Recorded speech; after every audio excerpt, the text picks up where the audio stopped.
What's up, guys? Welcome back to Push Through, where JJ and I are taking on life's obstacles, the good, the bad, the ugly, and figuring out a way to, I don't know, get through it, push through, right?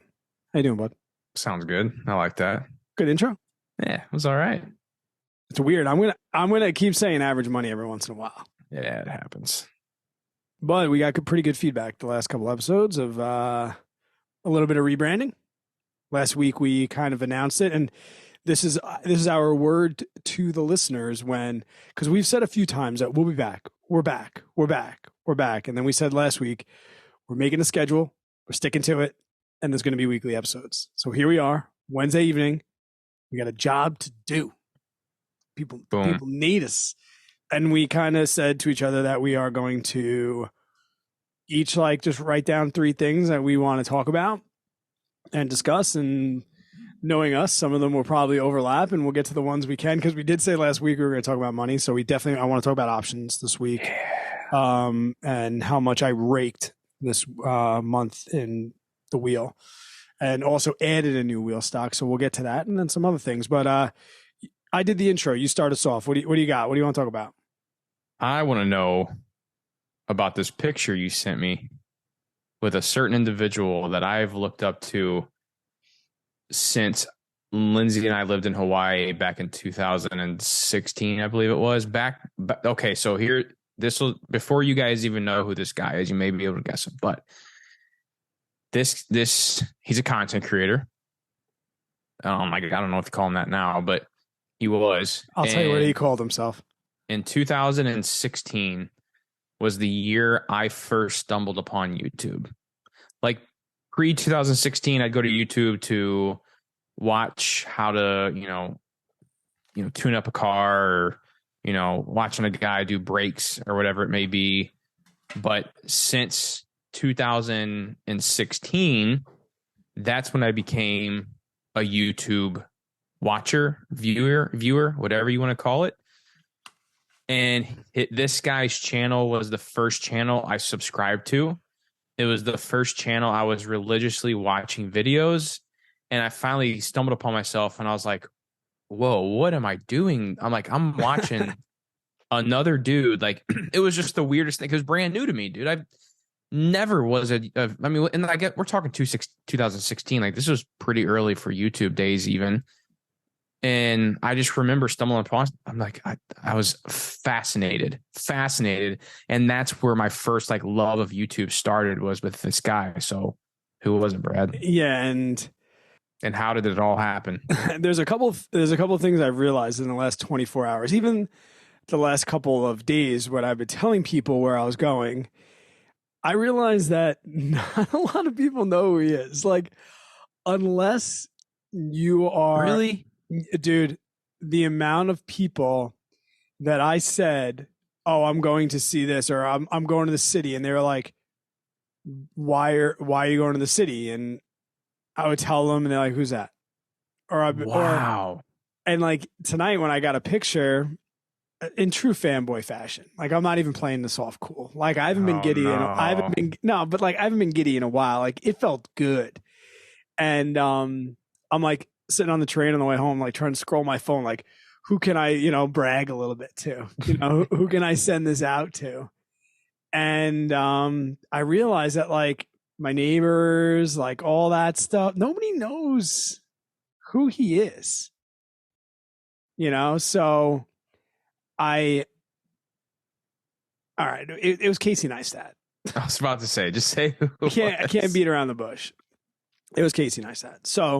So cool, dude. You sent me the picture. It's literally you, and I see Casey. You guys are just chilling. I'm like, oh my gosh, dude, I could not imagine. He's literally, I would say, because of where I'm at today, even though it's just kind of weird to say this, but he's definitely one of the top reasons why I'm doing what I'm doing today, because I found Gary Vee through Casey Neistat. And I'll tell you this, as somebody that's never met him or been in the same room as him and has, the same feelings as you, it was so nice to see him speak in person. And number one, speak without speaking to a camera, but in the same exact breath, feel like nothing was different. Yeah, that's always nice. I got full confirmation that he's not acting in his videos, which, you know he's not, but it was just cool to like, dude, he cursing like a sailor, like up there telling jokes. And it was really, really refreshing to see that, because there's a lot of times where, I'm not saying idolize, but like you could look up to somebody like that, and for sure. then you meet them in person, or you bump into them, like Shooter McGavin, right? He hated old people, but he was nice in person. Like it was nice to like see that. I'll tell you how I got like in the room, and I'll tell you this: the person that I went to see was like flat out rules, no photographs. I'm not taking photographs tonight. But Casey would not stop. Like I follow this author. I'm huge. The last 6 months to a year, I've been really, really reading up on the Stoics as a part of like my mindfulness journey of all the things I've been going through over the last 6 months. And The Daily Stoic is a book by Ryan Holiday. He's, if you've seen, I guarantee you've probably seen some of his book covers, because they're very iconic looking, or they stand out. But The Obstacle is the Way, Ego is the Enemy, The Daily Stoic. He has like 12 books. And I started reading about it, and YouTubers and stuff, Andrew Kirby and Nathaniel, Nate, what's him? Nathaniel, whatever. Just a lot of people. And I mean, he's a big deal, but he's an author. So he doesn't have like the millions of followers that Casey has, right? So I follow him. And if you follow me on Twitter, every once in a while I'm reposting like Stoic things that I read. It's where I get like all my deep, dark thoughts from, And I'm sitting there scrolling at like 11 o'clock at night, getting ready for bed. I'm scrolling Twitter, just answering DMs and things like that. And it says like exclusive book release signing, New York City, Barnes and Noble. And I'm like, oh, that's cool. And then it's like with special guest Casey Neistat, 30 tickets available. Wow. And I didn't even like, it was late. I couldn't even like ask my wife. And it was on a Wednesday night in the city. I was like, it was $34. I'm like, for $34, I'll eat it. 100% would have done. And it like sold out almost immediately. And the only reason I just happened to be in the right place at the right time to see that tweet, get on Eventbrite, and I smoked it. Wow. And then I found out too, I got a copy of the book was included. So it was like a $26 book. Nice. So I paid like $30 some. My father was a conductor on the railroad, so I don't pay for a train ticket. So I got to ride the train in. I got the express train into the city. It was down in Union Square, so that's like maybe a mile from Penn Station, MSG. Got down there at like 5:30. They spoke for like an hour. They did a quick Q&A. And then did you ask any questions? I didn't ask. Well, you got to like submit a card. So like I didn't get to like raise my hand, but the card that I put in there, which is something else that we can talk about as parents, because the book that was just released is called The Daily Dad. So The Daily Stoic is meant to be read one day at a time. And what it is it's a quote from a Stoic philosopher, Marcus Aurelius, Seneca, Epictetus, all these other names you'll read about in Stoic philosophy. And then Ryan gives his 1 to 2 paragraph take on it and kind of like translates it into like what we can understand, because they're speaking Latin and all of these things. Yeah. And, kind of like reading Shakespeare. You kind of need like, what the hell did he say? Yeah. So it's like, and it's a daily commitment and it's less than 1 page. So he did the exact same thing. Ryan's a father of 2 young boys. They're probably maybe a little bit older than my kids, maybe like 6 and 4, let's say, but like close in age. He has 2 boys. And he wrote a book that's designed around parenting, The Daily Dad. And he said it's not just for fathers. There was some women in the room. He's like, I just call it The Daily Dad. And this is how he opened it. I called it The Daily Dad because I'm a father, and that's as far as you need to read into it. And it's just some reflection pieces, and, a lot of like, time goes by fast, and being present, and the difference between, being, somebody's biological parent. Like parenting or creating a child is biological, but parenting is psychological, and that difference, like we're not just here to keep them alive, we're not even raising kids, quote, we're raising adults, right? Because that's what we want them to become, things like that. So I got myself in the room, and the question that I wrote down on the card, which they did talk about, is Casey is very, very against, and I'm not pointing fingers at anybody, and for any of the listeners, if you know JJ and follow JJ, you're going to see that he feels a little bit differently than me on this, and that's totally fine. But Casey is very, very against giving his kids a social fingerprint, meaning posting pictures of them when they're on video. Their faces are never on video. He's either holding the camera over their heads while they speak at his feet, or, they're walking in front of him per se. And Ryan is the same way.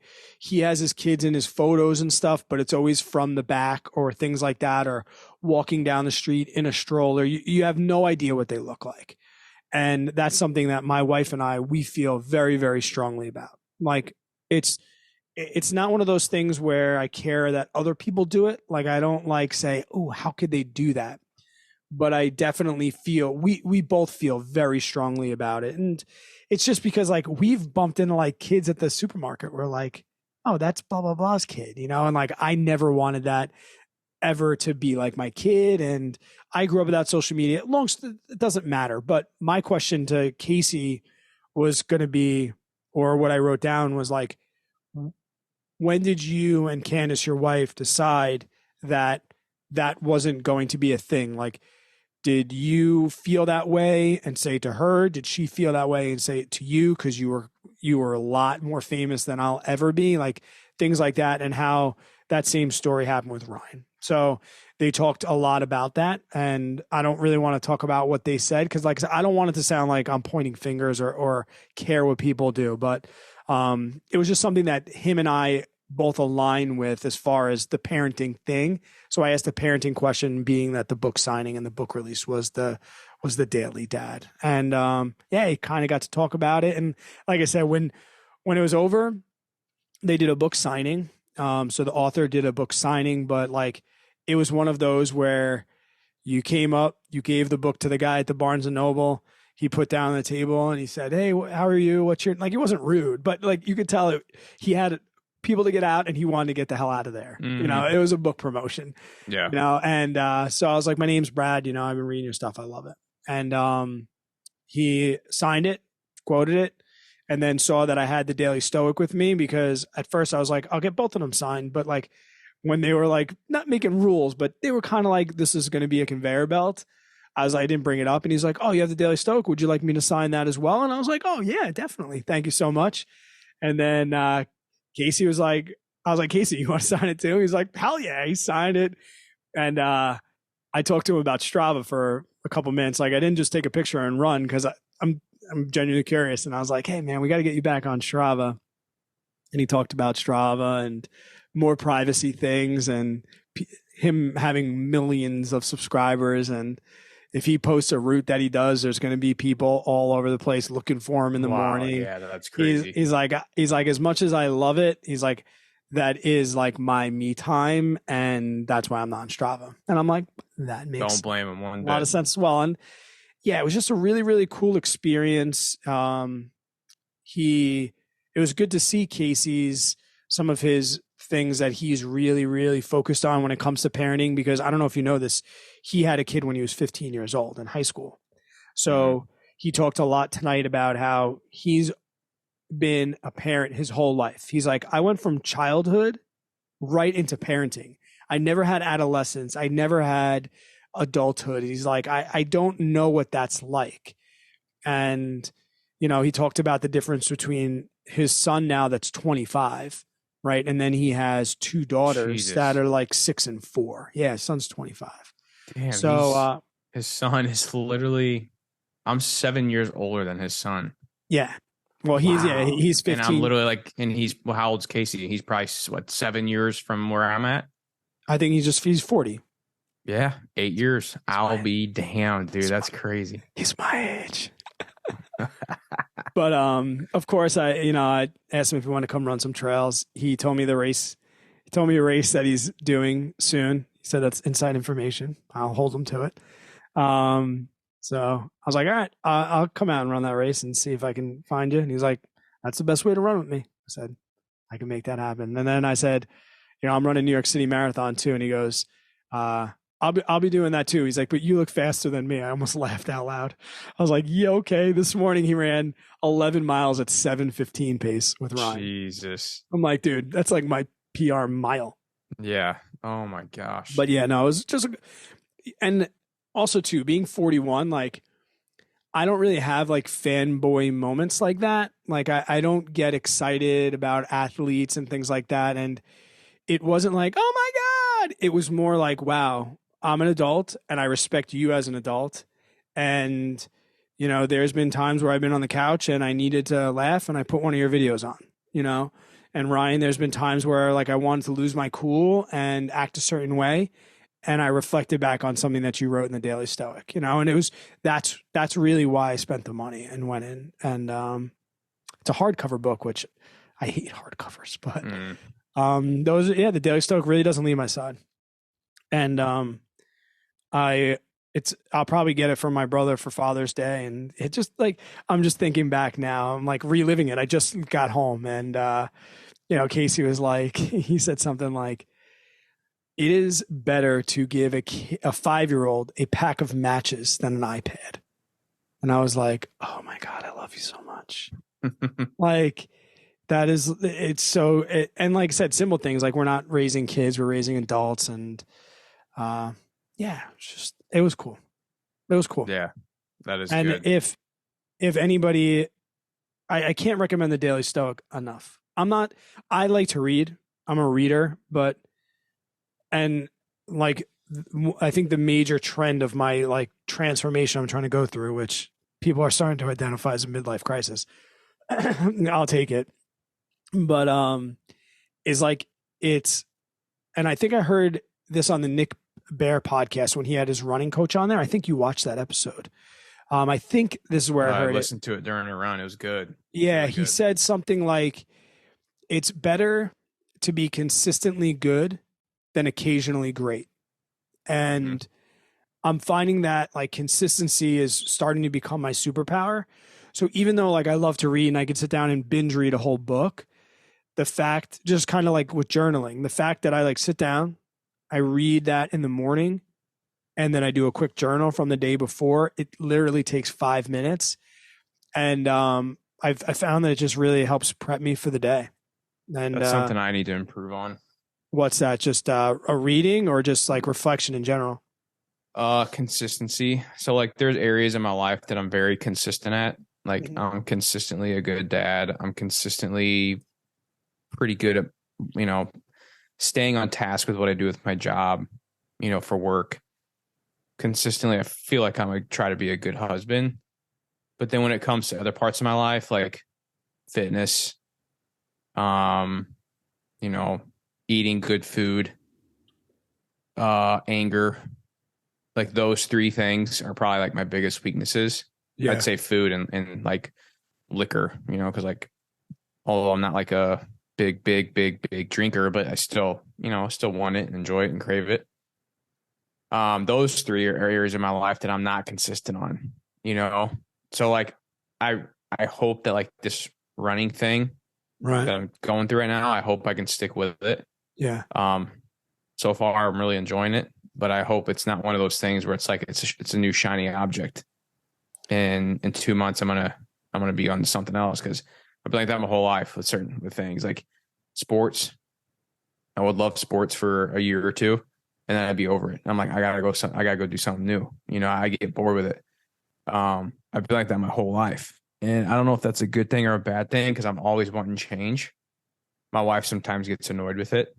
Story of my life, dude. That's why I could only have businesses for 3 years. It's one of those things, man. It's sometimes it's good. Like sometimes I see it as a pro, but then there's a lot of times I see it as a con too, Yeah. So I don't really know the point I was making with that, except that consistency in my life is minus the what I feel to be the most important, you talk about parenting and stuff, that and being a good like a great husband for my wife and stuff like that stuff I don't feel bad about, and that I don't feel like I'm not consistent with. So those other parts when it comes to myself, you know, physical fitness, mental clarity, stress, anxiety, anger, like those three things, dude. Stress, anxiety, and anger are something I deal with. Can I ask you something about the anger piece? Because Yeah. have you identified if you have a temper or if you're not patient or both? I would say it's definitely both.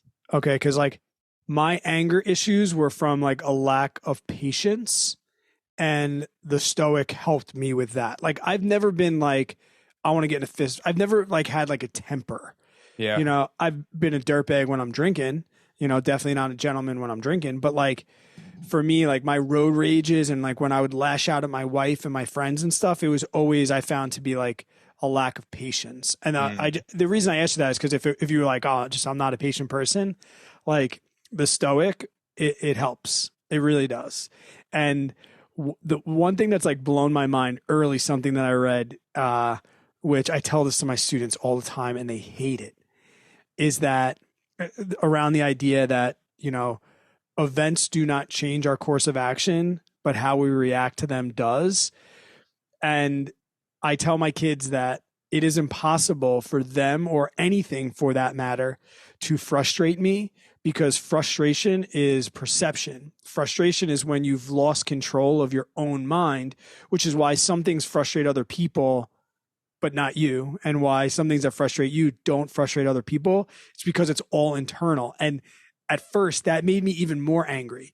Like I would get impatient or I get frustrated with a kid, and then I would know that like not only is it really not their fault, it's my fault, but now I know it's my fault. So now I'm mad at myself and I'm mad at the kid. Mm-hmm. And it was like this mind mess where like now, like when the computer freezes in class or something, my kids will like mock me a little bit and they'll be like, the computer cannot frustrate you, Mr. Finn. The computer cannot frustrate you. They could just see when my blood's starting to boil.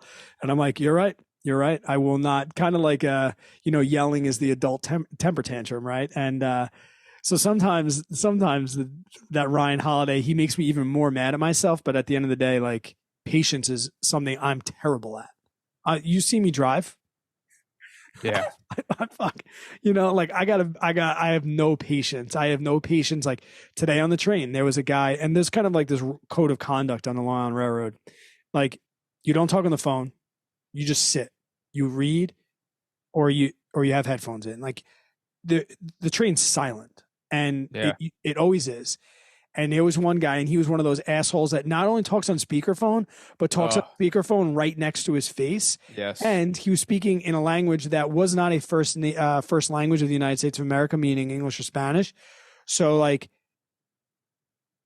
the old Brad, I would have like, actually, I probably would have like passively aggressive stomped my feet or made a huff and then went to another seat. But today I was like, I'm just going to embrace it. You know, I'm not going to let him frustrate me. And I got out the Google translator and then I pressed like the microphone button and I just spent the whole trip trying to figure out what fucking language he was speaking. He's from Ghana, apparently. Oh, okay. But, oh, man. Yeah. Anger is something that I will say this. Anger is something that I have beat significantly, but I still have a lot to improve on. Do you find it's going away with age? Like, I feel like as I get older, I just give zero fucks. Like, I don't care as much about things. Yeah, I would agree with that. Yeah. I say more of it is, I think the more knowledge I gain kind of helps me, if that makes sense in a way.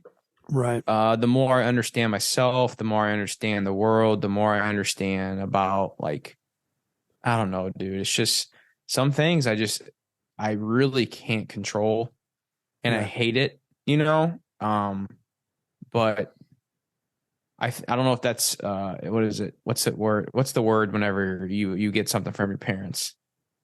A trait? Yeah, like there's another word, hereditary. Is that what? Yeah, hereditary. Yeah. Okay. Yeah. So my mom and dad both have very, very bad anger issues as well.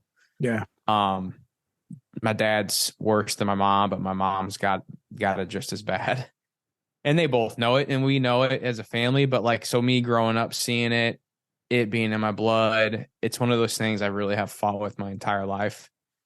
And then also to add stress and anxiety on top of that, you can see how all three of them kind of boil together to Yep. you saw it at Dewdrop, a little bit. So it's one of those things I really do. Like I've struggled with it big time. And I didn't plan on like talking about this tonight, but it's the best part of the new podcast. I know, right? Yeah, it Push is. Through anxiety and anger, bud. Let's do Yeah. this.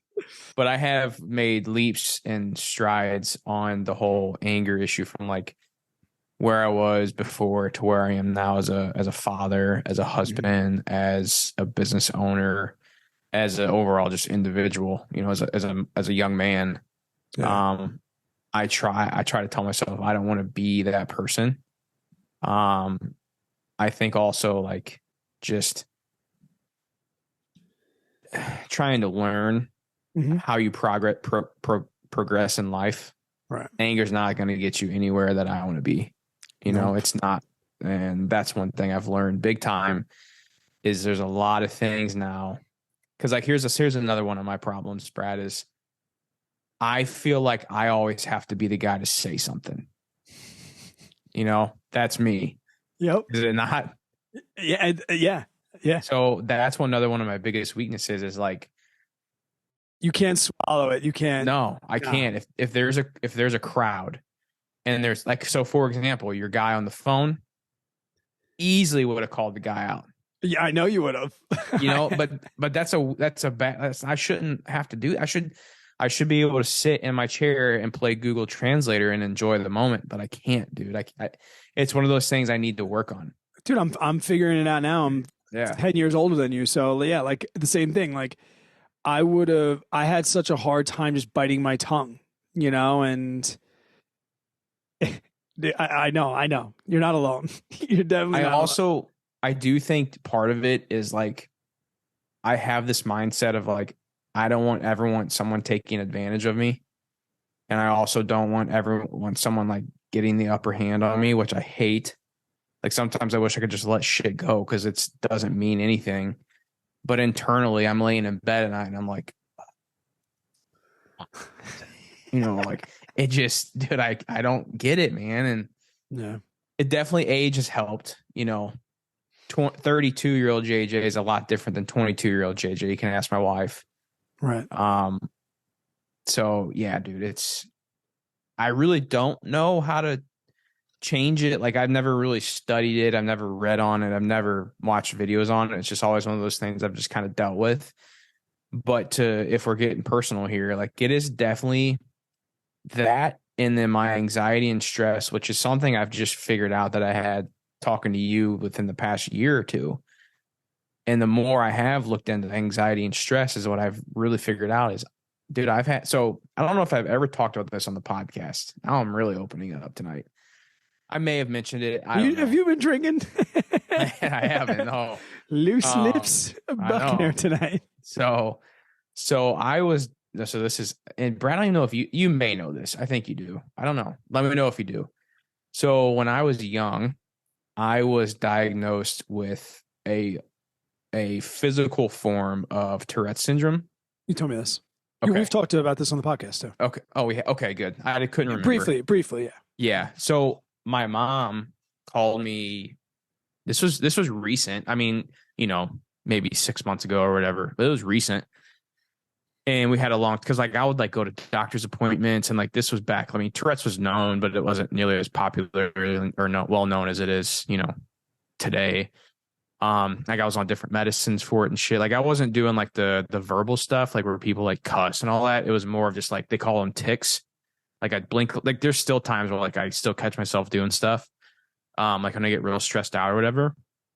But there's these tics I would do, like I'd tense my neck up and, I would like blink a lot. And it was really bad in elementary school. And, oh dude, it was the worst. But then, so they say my mom was reading stuff on it and she's like in that kind of that line of work with kids now, and not Tourette's, but like younger kids and developmental stuff and all that. And she was telling me how like 98% of the time when a kid is diagnosed with Tourette's syndrome, some sort of, bipolar, severe anxiety, stress, and listed out all these like mental things, like usually follows that in their lifetime. And which, I mean, it makes sense. Something like that would probably stream something like that else to pop up. But I also think that's another reason why I've dealt with the stress and anxiety portion in my life is because of maybe something like that in my past. I don't know, dude. It's there's a lot that goes on up in this head. but I take it as I didn't mean to cut you off, but I take it as also, I don't want to be like, oh, woe's me this episode, because I really do take it as motivation to, and I'm not trying to be cheesy here, no pun intended, but I literally was going to use these words, but to push through, to get cheesy asshole. I know, right? to get through whatever I'm trying to work on and stuff, because there are times in my life where I easily could have taken the easy route and did the blame game, blamed it on the stress, blamed it on the anxiety, where I was like, no, fuck that. I'm not going to be, I'm going to be stronger than that. Yeah, as a man, sometimes we feel like we're not allowed to feel that way. Like it's less manly to be vulnerable. Yeah. Especially vulnerable to things that we feel sometimes are like in our own control, but sometimes they're not. But I know something that isn't under your control, to switch gears a little bit. Let's do it. So on your Instagram, you're looking to change the main channel's name. I've done it already. It's changed. I saw the vote. Oh, okay. Well, all right. So I did a complete. So I can't revamp. This was going to be my mission to try and talk you into keeping it JJ Buckner. It's no more. Really? Yep. So I have. Tell me more, Batman. Yep. So JJ Buckner YouTube channel has been a mosh posh of everything over the years, because it's, again, how my head works. I'm on to one thing, I'm on to the next, to where what I've figured out with Dividend Freedom is it ties me down to what I'm feel like as a content creator on a certain topic is what I'm supposed to talk about. Okay. So for me, as a creator, I feel like it's helped me have channels associated with the stuff I want to talk about. If I want to make a real estate video, I got a channel I can go make a real estate video. If I want to talk about dividends today, I got a channel I can go talk about dividends today. If I want to talk about options and what my options are doing, I got a channel I can do that now. But then I also had this like itch in me where I had this personal content I was like really wanting to get out, like it's more of not necessarily like, how can I create a business from YouTube with this personal content? It really is a hobby of mine. Like I do love making content. I really like shorts. I do. Like I love shorts. I love the true aspect of it. I love how easy it is because it's on my phone. I don't have to prep anything. It's real life. It's just fun for me, dude. And it's also a bonding moment for me and Mason, because Mason sees me doing it and then he's like, "Oh, Dad, this is cool. Can I do this with you?" I'm like, "Yeah, sure, do whatever." So like it's a cool bonding moment for us. And I was just like, I didn't like Instagram. I just haven't been posting to for the past 6 months. I just kind of like left it alone. I wasn't really active on it or anything. And then one day I just picked it up and started posting stuff. And then I started doing this running thing. And I'm like, hey, I'm going to post some running videos here. Cause I had that JJ run thing, but nothing ever really came from that. And that was, again, I was like, that's because JJ ran for 2 weeks. Well, I was tied to running, same thing. Yeah. So like the JJ Buckner brand, whatever you want to call that, which I don't even know what that is now. But now I have a lot more freedom to do with my personal brand. If I ever want to step away from being an options guy, which like I'll probably still trade options, but there was a part of me where I was like, if I build up my personal brand around options trading, I can never step away from options trading. I am the options trading guy. That's kind of what happened to me. Yeah, like it to where if I have Dividend Freedom as a brand, I have, and I may be the face of the brand, but JJ Buckner is not Dividend Freedom.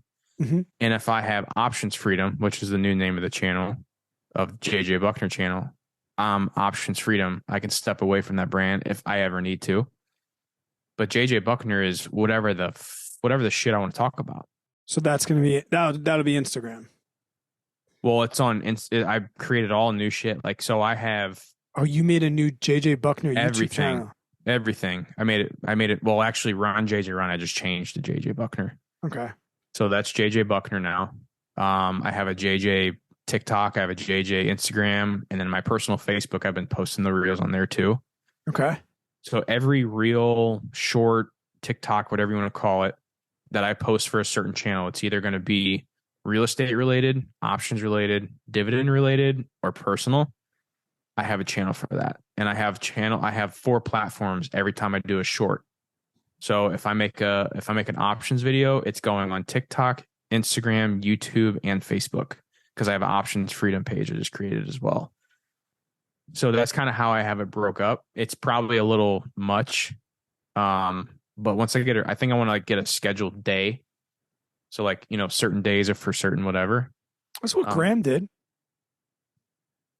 For his one, you mean for his podcast and stuff? He made different channels for different things, and then he had a schedule for each. Yeah, I mean, so that's my thought process, and I really do enjoy talking. Right, and that's the other thing, dude. There's times in my life where I enjoy talking about things, and there's times that I don't. And right now, I'm really loving talking about options because I really think it's a feasible way for me to earn $2,000 to $5,000 every single month, 12 months down the road. All right, so why did you convert what was already JJ Buckner to options instead of just starting a new options channel like you just started Dividend Freedom? Yep, because I've been talking about options on the JJ Buckner channel for a bit. Okay. I know I have it. Isn't your most viewed video an options video too on that channel? It is. Do you cringe when you watch that video? Oh, I cringe so much. Even the quality of the video, dude. It's like a blurry video. It's horrible. Those are the ones that go viral. It's so bad. Does it have 1 million views yet? I don't think so. It's around 800,000 or 900,000 last time I checked. That's gonna be a fun day. I hope to have 1 million view video one day. You know how much that video has made me? I know because I have one that's pretty high, and I haven't looked at it in a while, but the CPMs on it's probably $25, probably. Yeah, I haven't looked at that in forever, but it's probably made you 30 grand. Yeah, it's around 30, 35 grand. It's nuts, dude. It's so nuts. But YouTube rates aren't like that right now. No, they're not. They've dropped big time. Mm-hmm. Ad rates. So that video is probably not making anywhere near what it was making a year, 2 years ago. What makes you think that you can make that money month after month? How'd you do in April? Options, you mean, from my premium? I'm sure there's going to be a video. There is. Okay. It's actually sponsored. Really? It is. I haven't had a sponsor in a while. I'm actually working on a sponsor right now. Oh, are you? A big one. Oh, nice. For the running brand. Oh, there you go. Like sponsor, ambassador. See, dude, that's exciting. Yeah, that feels good. With a big shot. Oh, it's nice. I'll tell you off record. I don't want to say anything about it yet, but shit, what was I saying? Oh, options. So April. What makes me think that I could do that? So for the month of April, which again, a lot of this had to do with earnings and shit, playing off earnings. That's why it was a little elevated. But I made $735. On what? What was the portfolio size? All right, let's talk percentages. So, okay, so I'm pretty conservative when I do this. So I have 3 or 4 different portfolios I sell options in. I have my SEP. All right. But I don't use my entire SEP to sell options with, but I count the entire portfolio. Okay. So let's say my SEP is 40 grand. I may only sell options from 15,000 of it, but I count that 40 grand into my total return or my total return calculation. So then same thing for average money or the average money Fidelity portfolio. Right. I count that entire, it's not that much, but I count that entire portfolio, even though we literally are only selling options on one holding right now. And we don't even have it. Hood. Oh, Hood. Okay. All right. So like, but I count the entire portfolio, so like it's my percentages are way lower than what it probably should be. But to make it easier for myself, I'm not going to go in and like subtract out my VTI position from this portfolio and all that other shit. Yeah, but you can just, in your spreadsheet, you can have a basis, you can have your basis or your collateral you put up for cash secure puts, and you can find that average. Yeah, I know, but I would rather, it's so much easier just for me to take the total amount of the portfolios and be done with it. Okay. And it's also more conservative on my end, so numbers aren't inflated, and I actually look like I'm doing worse than I really am. Makes me feel better. Right. So for my return on investment from after explaining that, what came out to be 0.8%. 1%. Yeah. So an extra 12% a year conservatively. And like I said, I'm on like year 4 of this, and I haven't had a year. Even last year that was down. I didn't have a year. I don't even think. I tell people it's very, very realistic to get 2%. Like, I think 20% is, and like I said, you have to zoom out. Like last month I did 1.8%. This month I did, April I did 8%. So it's like really 4%. But then in February, when I had to roll a bunch, I was minus 2%. So right now on the year, I'm averaging 1.6% a month, which is like right at that 2%. Are you selling options out of just one account? Just one. See, I want to get to that point. I don't sell options. And like my Robinhood was like a hodgepodge of things and this, that, and the other thing. And I made the conscious decision in January, kind of when I made that M1 Finance move, that like the same way you wanted to separate all of your YouTube channels and stuff, like I had to separate the options from the day trading, from the dividends, from the buy and holds, from the Roths. I just had to separate everything. Yeah. So like everything is inside Robinhood right now. The portfolio is 37,000. I actually just put 20,000 into it because taxes cleared. So I just put 20,000 into it. But for all of April, I had $17,000 portfolio. And last month I made, 17,000 was the portfolio size. I made $1,200 last month. Nice. And that is, I own 100 shares of Camping World, and I've been selling puts. My most recent video talked about like selling below your basis and how I did that and got screwed. And so now I'm selling puts to lower that basis. Google, my wheel Google. And then I sold a couple puts on Amazon, but kind of got away from that. I'm not really keen on Amazon. I don't think they're as strong as people think they are. As far as a brand, they definitely have a couple good moats, but I think they're one that can kind of go, kind of like Tesla can just go at any time. But I just bought 100 shares of Apple. So now I have. Who do you think would take over Amazon? Like what other Amazons out there? I could see Tesla before Amazon. I kind of feel like Amazon is getting to the point almost like how I feel about Uber, where like from a personal standpoint, not a business standpoint, a personal standpoint, I think they're getting sloppy. And maybe like it used to be like so perfect. I don't know how it is by you, but like by me, like Amazon drivers, the cars are all beat up. They're blowing stop signs. They're running all over the neighborhood. They're backing up onto your lawn. Like they're throwing stuff up on the porch. Like it's just getting sloppy. And like between that and I think their web services is really their bread and butter. And I think going to be the future of their brand. Yeah. But I just think we saw this in COVID. Like, for example, like I buy Dividend stuff that Tracker just switched over to them. Oh, did they? Yeah. Like I bought everything on Amazon, right? But then during COVID, all like retailers started doing like free shipping or free 2-day shipping over a certain amount. Like I don't get my diapers on Amazon anymore. I just call Target and they come the next day. So I think that there'll be more bigger brands that won't necessarily take away from Amazon, but take market share. Yeah. And another huge issue that I have with, and I guess you have to really buy niche products to understand this. There is so much counterfeiting going on Amazon. It is like something as simple as bike tires. No, like I can't even, like the amount of people that are buying garbage on Alibaba and then doing Amazon for shipping. and because it's drop shipping and like that's that age where that whole like age demographic did that. You know, I just I don't know. I think they're just gonna get a little sloppy, which is gonna turn some people off. And I don't think they're gonna crash and burn, but I just don't see them to continue to grow the way they are. And Yeah. like and for the last couple of years, everyone's like growth in these companies have been like electric vehicles, right? Like, oh, if Amazon's all electric, blah, blah, blah. But now we're like learning from like science that like sustaining that amount of batteries and that amount of power to charge these charge all these vans, like we have to get the power from somewhere, and power is not infinite. Like, so yeah, you could have a fleet of 100,000 Amazon trucks, but you still have to recharge the batteries with energy. Mhm. And that energy has to be created.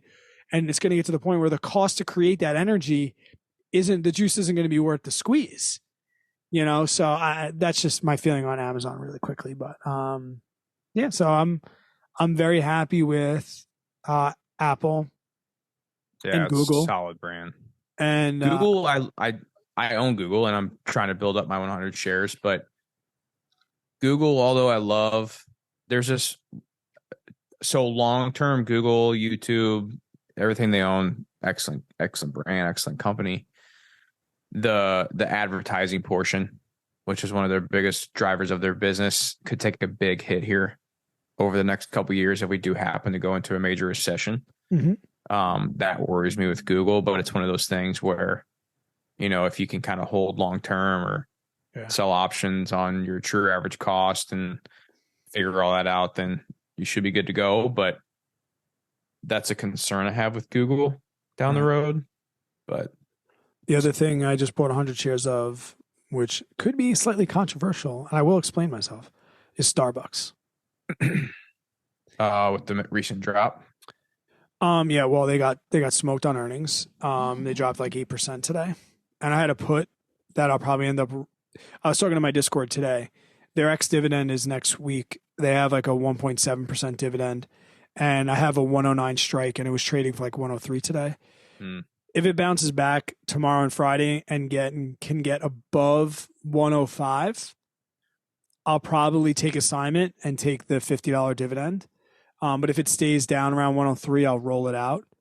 But I have more faith, to be honest, in Starbucks than I do in Amazon. Long-term growth, I mean. And my reason for that, number one, they're drug dealers. So there's got to be something said for that. People are not going to stop consuming caffeine. You know, can I say something? Yeah.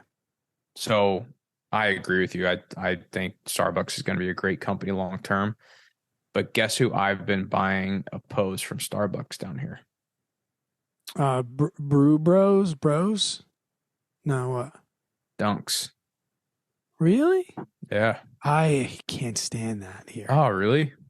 You never get the same coffee, and it's iced tea. I always get just Americanos. What I get from Dunkin'. Mm-hmm. They have Americanos at Dunkin'. Yeah, they're good.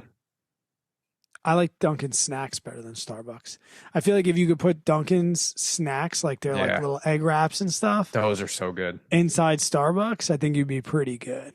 Yeah. The other thing I love about Starbucks, which you've probably seen on the internet if you watch TikTok or Reels, is like they're not a coffee company, they're a bank. And when they made their app and you put money on their app, it's amazing. They're using that money so efficiently. Yep. That as long as they have an app that people are going on, and it's like, it's not an app where you can go on and purchase stuff. It's an app where you download money into it, and they know. So when every time you recharge your Starbucks app card, they're using it to either lend out to people or whatever, and they're making probably 6 to 10% on their money. Yep. Knowing that all of the money that you just put on, you're also going to have to spend at their own business. So they're a bank that doesn't ever need to give you the money back. Yeah. They give it you in forms of coffee that costs them 10 cents a cup to make. And you're paying $6. Yeah. Yeah. It's unreal. So as their app services grow, and like they took a hit on earnings because of, international things, and like, the for whatever reason, investors here in the United States seem to care tremendously if Starbucks is in China or not. And I'm like, yeah, it'd be kind of cool to be in China and be all over China, but like China. it doesn't it like China can be on the back burner for years and Starbucks can still have a ton of growth. Do I think the price is still a little bit overvalued? Yes, I still have them overvalued. Mm-hmm. But knowing how long I want to hold them and knowing that their at the money premiums are like $250 a week, I'm for that. I'll take the little bit of short term loss on them being overvalued. Is it really $250 at the money? Yeah. Or was that elevated because of earnings? No, if it got IV crushed today. If anything, they dropped down to like one after earnings and after IV dropped. I think the at the money premiums dropped down to like 150. Yeah, that's pretty good. But you can write at the money puts for $250 on them all day. Wow. So you're looking at $1,000 a month off of a $10,000 investment.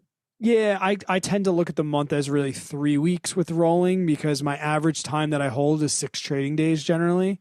Okay. So like, yeah, that makes sense. It's just the same thing you were saying there before, like being conservative and like having less numbers than inflated numbers. I treat my weekly returns I take 3 months per month, 3 weeks. 3 weeks per month. Got it. Yeah. So if I can wheel something for roughly $200, I'm going to say I can bring in roughly $600.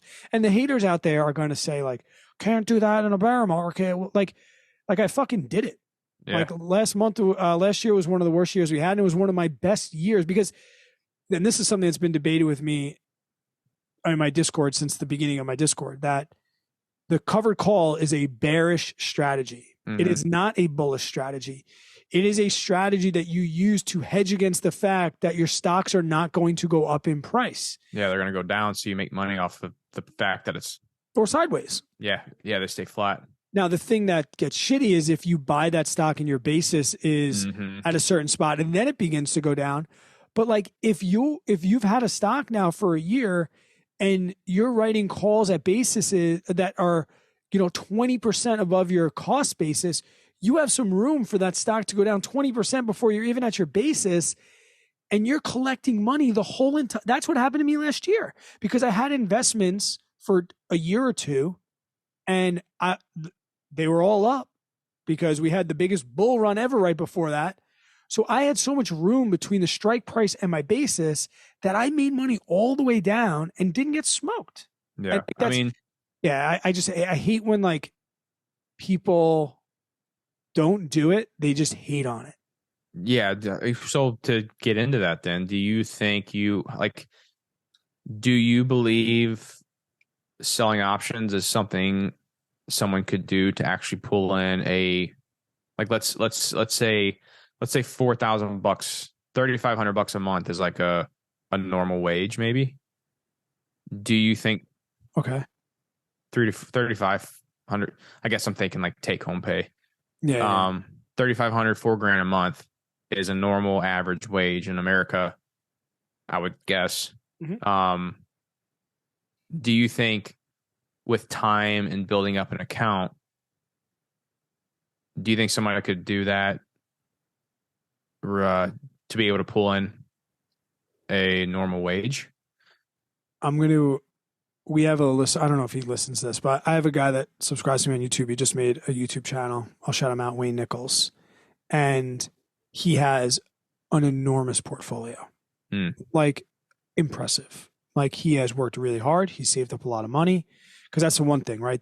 The obstacle is the way, and people, they will hear the numbers and they don't think percentages. And then they'll be like, I'll never have a portfolio. It must be easy. It must be nice when you have a portfolio. So I was like, fuck you, man. I've been saving up money and living frugally for 3 years, right? Yeah. That's why I have 50 grand in there.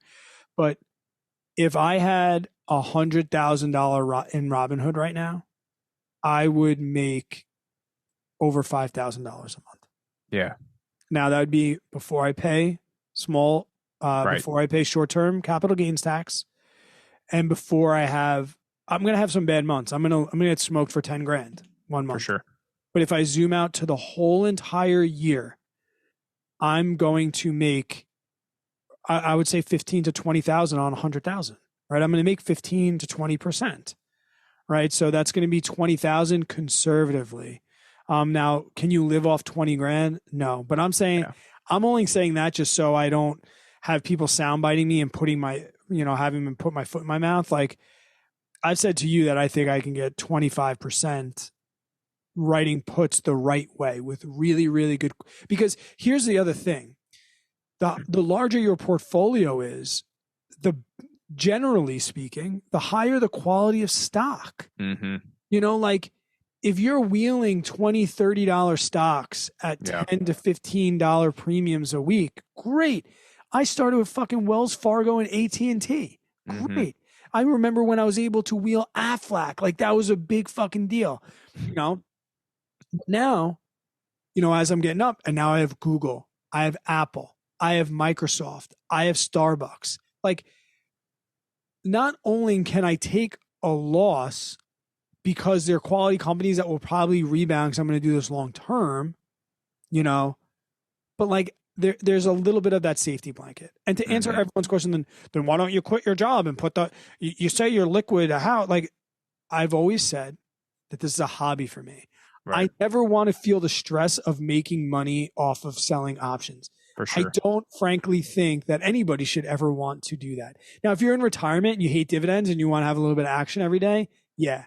I think that dividends are for retirees that don't know anything about the market. They were just told to buy and hold stuff forever, and now they're buying and they're wealthy and they're crushing dividends and they're getting taxed the same as somebody that's paying premiums. But like if you're retired and like you like the markets and you want to like have a little bit more control, right? Tax the same. They're both. Oh well, yeah. Yes, they are taxed differently. I take that back. Yes, you're right. And you want to have a little bit more like skin in the game and a little bit more control. Yeah, I think it's dope. And we're talking selling options because I just came off of day trading for a year and a half. I no longer day trade. I'm going to make a video about it soon. And I don't think anybody should day trade. Not because I don't think you can make money off of it. There's plenty of people that do. But because the majority of people can't put in enough time and don't have enough capital to lose to learn how to do it the right way. Well, and the other point I wanted to make to my question was, I wouldn't want to see somebody not be investing in their 401k and their Roth IRA and VTI and not touching it and putting all of their hard-earned money in an account to sell options with. And you're absolutely right. And before I said that I put 20 grand into Starbucks, into Robinhood, that was not a flex. And you heard me say right after that, because my taxes just cleared, I will be very, very clear when I say that I put 20 grand into Robinhood. I am debt free. I am liquid enough money to pay off my mortgage if I lost my job tomorrow. I just replaced an $8,000 air conditioner in cash because I have an emergency fund that I save up in case shit goes wrong, so I never have to go into debt. My 457 is already maxed for 2023 because I took 0 paychecks until I could do it. My Roth IRA is maxed out. My solo 401k is in the process of being maxed out. Yeah, like, and I'm putting $500 a week into VTI, which used to be my dividend portfolio. And like I said, that's not flexing money. Go back and ask me that 5 years ago and tell me what I was doing. But yes, the 20 grand that went in there, that is a very, very small percentage of not only my net worth, but my investment portfolio. And it's a hobby for me. For you, it might be $200 going in, right? And that's why I like to talk in percentages. But if you know what you're doing and you know how to roll, I'm going to say it, like 1% a month is very, very doable. Then you throw in an average year of 5% returns with those stocks. Yeah. Now you're up 17, 18%. Bang, bang, baby. And wealthy people that are liquid cash, all these people that tell you that they're liquid cash, guarantee you they're writing puts. Guarantee it. See, I bet it's even fewer people than we think, though, that are really doing this. Like, I feel like options still have that stigma. Dude, the ultra wealthy know. They know. Really? That we think is a douche, and I'll say it. I know you don't have to give your opinions, but I think he is. Like, he's probably bringing in close to 6 figures every single month writing puts. Dang. You know, like Mark Cuban crushes puts. Crushes Well, puts. yeah, I mean, but I've talked to some wealthy people that know dick about stocks. Right. Those are the people that either came from money or were just told like save up your 401k. Like Yeah. they're never Yeah. curious enough to learn. But like if you talk to an ultra wealthy person and Well, I'm and talking about, I guess, more like business owners. Like they make their wealth through their business, and they just like, all right, I don't know what else to do with the shit. yeah, but then they're also those are the same people where if they ask and they want to learn, you teach it to them and they're like, what the what have Hmm. I like they don't think it's a Yeah. scam. Oh, yeah. They Yeah. don't think it's a scam. Yeah. You know, they may knock day trading, but they only knock day trading because of the risk, because the risks are only 5% of day traders or whatever. Like, you don't hear the only people I hear knocking the wheel, and trust me, I get tons of messages and comments. They seem to be the people that got burnt because they did something stupid or they didn't learn. Yeah. Like, I had a guy like the other day leave me this fucking 4-paragraph hate comment. And then he's like, you're in this and you can't get out. I'm like, why? What do you mean you can't get out? I can just close the option. He was responding, can't just close options. I was like, you mean to tell me you sat down and wrote that whole 20-minute response hating on options and how you're stuck in them and you didn't know that you could close them? Like, come on, dude. And the fact that they take that long to write the comment, I'm like, do you not have other shit to do? Oh my God. And the guy, I'll give you a little behind the scenes. If you start a comment with, I have a question, I keep scrolling. I answer a lot of comments, and usually it's, you know, people that want clarification about the video. If you ask a question about the video, that's one thing. But if you're like, I got a question, I'm thinking about rolling this and trading, like, that's what my Discord's for. Thanks for coming in. Yeah, we don't have time to answer if we answered every single question we got on YouTube, I would still be answering comments. And it's not even that. Like, I want to know the people on my Discord. I at least kind of have some knowledge of who they are. I can ask them follow-ups. I can't take random like dilly.xo521. Yeah, user 16789. Yeah, no way. That is what the Discord is for. And you know, you get to know your community members, and it's a little bit easier to help them out. And you also have other community members who are helping them out as well. And I'm looking forward to our Discord starting to pick up. That's our own fault. We kind of neglected. Yeah. It's been people are in there. I think there's 25 people in the Discord. They're the reason that we're able to fund the podcast. So I guess episode sponsored by the Discord, and there's a link in the description of this podcast episode. And if you're watching the video version, in the video, if you want to get in there for pretty cheap, I think we're doing a rebranding flash sale. You can get it for like $2.50 a month. $2, something like that. Something like that. Speaking of closing, I got to ask you one more question, then we'll get you out of here. Let's do it. Have you ever had to bring your kid to the ER? Yes. Which one? Mason. What'd he do? We smashed his thumb in a car door. Okay. Yeah. Blood? Like, we thought it was pretty bad. Blood? No, it was just like the whole part of his thumb looked like it burst from the inside. When was that? Oh shit. We were coming out of church. He was maybe 2. And you know, whenever you open the door and like where the hinges are, there's like that opening space. Mm-hmm. He had his thumb in there, and I shut it, and that spacing closes. And it closed on his thumb. Poor guy. So you didn't even get it where it like actually closes it? No, it hinge. Yep. Dude, we all freaked out, and you know, he was freaking out. And I looked at it, I was like, "Oh shit!" I mean, was it broken? They don't even have bones at that age. Yeah, no, it was so soft and everything. It just, it luckily just didn't really do too much damage, and he was good to go. But yeah, we rushed him to the ER. We're like, you know, we didn't know, like new parents, like, oh my god. I made it 5 years, and one of my kids finally got stitches, staples. And poor guy. My wife and I, we have kind of like a rule where like we talk during the day, but we're both teachers. We have our phones, and she knows how distracted I can get by my phone. But like a phone call during the workday, because we know when each other teaches, like we know each other's schedules. She knows at 12:07 I'm teaching. Got it. but we have a rule like if you call, it's an emergency, and Yeah. not like what's for dinner.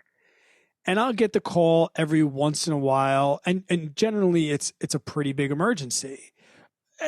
Not always blood and gore and guts, but sometimes it's like, Avery threw up on herself in class, or my dad fell and my mom's not home and I got to go. Like, it could be an emergency for anything, So my phone goes off seventh period, and I'm like, oh, and my kids know, like, Tara's calling, it's an emergency. At this point in the year, they know that. And I pick up, she's like, I got to go get Brody. He fell at school. He hit his head on the bookshelf. There's a pretty big gash. He's bleeding a lot, and it looks like it needs stitches. I was like, do you have a picture? She's like, yeah, I'll send it right now. I'm like, okay, send it. She sent it. I was like, oh my God, yes, stitches, stitches, stitches, stitches. So we called my brother, who's like my on-call doctor. He's an orthopedic, but he's like, I'll stitch him up, but like, I don't really want to be associated with like me and him in pain. He's like, just taking the PM Pediatrics, which is like an urgent care for kids, and it's right down the block. And I'm like, okay, cool. I'm like, you got this? And Tara's like, yeah, I got this. And I'm like sitting there thinking, I'm like, I'm going to sit here and like text her back and forth every 30 seconds for the next hour and a half till I'm out of school. And, and also too, like, I thought about like him getting stitched. I didn't even realize staples so easy, but I couldn't imagine, like, I'm thinking like they have to shave his head so they have a spot. Like when my dog gets stitches, right? They shave the belly and like, I'm like, how Brody is so sensitive. Like, it took me 3 years before I could cut his hair with a buzzer because he's like, so I'm like, they're gonna have to cut this kid's hair, then they're gonna have to inject him with Novocaine. That I'm like, no. forget Brody. I'm gonna have to be there for my wife. So luckily I teach, like, I have a counterpart teacher, meaning like we share a classroom, and like when I'm in there, he's not. When he's in there, I'm not. And that is also for emergencies like this, where, I literally just had to walk into my office and be like, Joe, here's the situation. I need you. Get in there. I'll call admin on my way out the door, and they'll come relieve you with the real sub if need be. And he's like, of course, done. And like, I've had to do that for him. He'll do it for me. And so I'm on the way out the building. I'm pretty cool with my admins. And I called him up. I'm like, hey, I need coverage up for 8 and 9, just 2 periods. And he's like, you're walking out the door? I'm like, I'm already at my car. Joe Sorello's in there already. He's taking care of it. But I know that he's doing interviews right now, so you got to get a sub in there. And he's like, what happened? I was like, oh, Brody fell. He's got to get stitches. And he's like, oh, you've done stitches before, right? I'm like, no, first time. He's like, first time. He's like, all right, good for you. Yeah. We had to bring Avery to the doctor when she was really little. Never slide down the slide with your kids in your lap, right? We know this rule. Well, I found out that rule after I slid down. Well, my father-in-law slid down the slide with Avery in his lap, and when they go around the turn, her foot got like torn in his leg in there. But this was the first like blood. He handled it. Like, I tried to be really good. Like, Tara's like, don't tell him what's going to happen. Cause I was like, bro, let me talk to you, and let me tell you what's going to happen. Like, I was trying to like prep him, and like they put the little blood pressure cuff on him, and he like started to giggle. Like when the thing blows up, it's like, wee. And he's like, like, he's so weird. And they did like the blood ox sensor on his fingers, and at the PM Pediatrics, so they have it look like an alligator. She's like, the alligators, put out your finger. The alligator's got to get it. Like, he's like, Daddy, alligator on my finger. And but then shit got real when they had to pour the iodine on him, and he thought it was more blood because it's red. So he's like, blood. And then I'm like, no. And then the nurse is like, Mom, you're going to want to hold his hips down. Dad, you're going to want to hold his arms down. They had another PA, and was like, Lindsay, you're going to hold the head, and we're going to get this done as fast as possible, and he's going to hate us.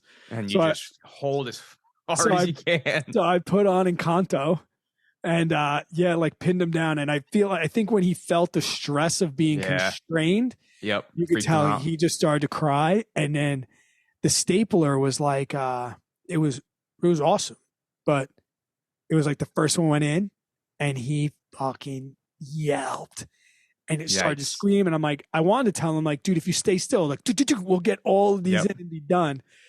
But it was like, she got the second one. The next two, she got like really good. She had a pinch and she was like, doo, doo, and got the next two in. But then she was like, kind of like looking like, do we need another? He's fucking like, Oh no. and I'm like, just put another one in. So she zapped him. And throw a next one in there for safety. yeah, like got four. And then like, as soon as we like unrestrained him, he sat up and he's like, can we get a donut? I was like, dude, I'll take it. You can get whatever you want. But like, you take it to the donut store, and in true Brody fashion, we get to the donut store. And he's like, can we get one for Avery? I'm like, you are a good dude. So yep, that's good. That was all before I went go full circle before I was going in to see the city. I'm like, if you ruin Casey Neistat for me, it's gonna take more than a stoic to calm me down. You're gonna need another staple after I'm done with you. But yeah, that was my day. And it was a good one. Yeah. Sounds like it. More quick things to announce. You're coming. Yeah, dude. I can't wait, man. It's been You've been in New York in a minute. It's been a bit. I need my New York fix. And this will be the first time that you hang out with me for a weekend and I'm sober. Well, both. I mean, I'm not going to drink either if you're not. We'll just. My wife has drinks. You know what we should do, which I've been wanting to try? They have the alcohol-free tequila. Maybe we should get a bottle of that and drink alcohol-free margaritas the whole weekend. Oh, it sounds good. Yeah, we can do whatever we want, dude. That's just the amount of time we would spend drinking usually. Let's go spend it on a run. I'm going to take you. I'm going to take you on your first marathon. My first marathon? Yeah. Can I guess real quick, and then I do have to get off here. No, you don't. Because I have another thing I want to ask you about. Go ahead. I had to buy knee sleeves. Okay. My kneecaps were like, I could feel them like jumping up and down. They're freaking me out. So I had to buy something to put them puppies together. That's fine. Yeah. We can do that. We have two more all-important things we have to think about. Where are we going to go eat? Because we like to treat ourselves. We do. I think we should go back to the seafood place that we went with your wife. Yeah, that was good. Yeah. And the last thing, because we do need to go, tell people quick about your push-up thing. Because God knows you did 100 push-ups today, and I can't even do 3 push-ups. Oh, yeah, dude. So, they actually bring that up. So I am spreading awareness for St. Jude Hospital. It was just a thing that popped up. I thought it would be a cool idea, a cool way to kind of give back as well. And I'm doing, to help spread awareness, there's a thing going on right now where you can do 3,000 push-ups for the month of May. And I decided to space it out to do 100 push-ups a day. So it comes out to be, if I do it for the full 30 days, 31 days in May, but if I do it for a full 30 days, it comes out to be 300. And so, yeah. Who's doing the counting? I'm not calling bullshit, but who's doing the counting? I am. I mean, I'll be honest with you. I'm the guy in the CrossFit gym where I'm not going to move on to the next round until I know I have all my rounds counted, just because it's something internally in me I can do. Yeah, you're not a fucking dirtbag. Yeah. All right, man. So no, I'm doing. I actually have 20 more to finish. I do them in increments of 20 because I can't bust out 100 in a row. Yeah, I can't bust out 2 in a row. Maybe I'll work on that, and maybe we'll do push-ups. Yeah, there we go. Well, I got to do 100 of them each day. I'm there, so. But I'm pumped to get you out here again. Yeah, me too. It'll be fun before the wife gets back. Guys, thanks for hanging with us. And I told you we're recording. We're getting in there. So consider it your regular Monday routine. I will post the video earlier on YouTube, probably not tomorrow, but just to get it out of the way because I don't want to have to worry about that over the weekend. So if you want to check out the video and how handsome we're looking, you can shoot over to the YouTube channel and check that out there. But also, too, guys, please leave a review. Join the Discord. That's like another great way to help us out. We understand if you don't have $2 a month, that's totally fine. But yeah, and we hope that you are figuring out ways to just better yourself a little bit better every day, because I think that's the direction that we want to go in. Right, Jay? That's right. All right, guys. We'll catch you next Monday. And then people also, I got just so much. I wrote down stuff. This is another thing too. When I'm fucking sober, like I'm so mentally clear right now that like usually I'm like, all right, see you later, bye bye, and then I get off and I'm like, shit, I had so many things to talk about. people asked us if we were going to record on Wednesday, if we are going to go live on Wednesdays again. I don't see that really happening anytime soon. Probably not. Maybe like a once a monther, but or maybe for the Discord or something. Yeah, something like that. But it just adds another huge commitment and a lot more tech. Yeah, it's a lot more tech. Yep, and it's just easier to do this. And the chat, not that we don't like the chat, but I'd rather chat about the episode in the Discord. Agreed. Than like we have a flow state going, and then somebody asks a really good question. That's how we really got all over the place, Yeah. All right, guys. Good we also deal. have an options course. If you're new to options, you can check that out.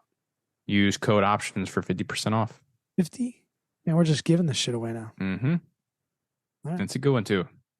And if you will actually learn how to, some of these courses you hear about, like you will actually learn it. Yeah.